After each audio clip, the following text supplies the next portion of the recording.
In this video, I'm going to show you how to add Calendly to your Instagram so people can book a time with you in just a few taps. This is a super useful setup if you're a creator, coach, freelancer, or business owner who wants to turn profile visits into real meetings, calls, or consultations. Instead of sending people back and forth in DMs, you can place your Calendly link directly on your Instagram profile and make scheduling much easier. If this tutorial helps, please hit the like button and subscribe for more simple step-by-step software guides. Alright, let's jump in. First, log into your Calendly account. Once you're inside, look for the scheduling section. This is where all of your event types are stored, so it's the best place to find the booking link you want to share on Instagram.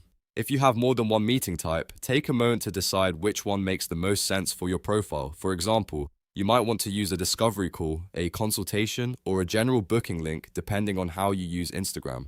Next, find the event type you want to share. This step is important because Calendly may have multiple event pages and you want to make sure you copy the correct one. Once you've selected the right event, click Share. This opens the options for sending or copying your scheduling link. Then click Copy Link so the Calendly URL is saved to your clipboard and ready to paste into Instagram.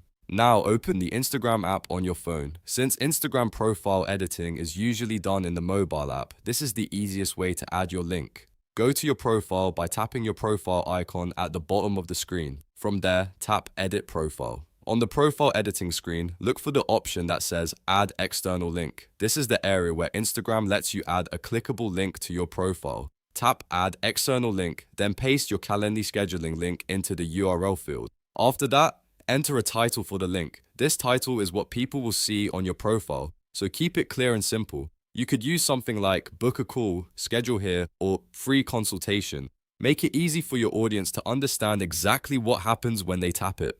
Once everything looks good, tap Done to save your changes. And that's it. Your Calendly link is now connected to your Instagram profile, making it much easier for followers and potential clients to schedule time with you directly. This is a great way to improve your workflow, save time, and give people a fast path from discovery to booking. If you want more tutorials like this, make sure to like this video, subscribe to the channel, and turn on notifications so you don't miss the next guide. Thanks for watching, and I'll see you in the next one.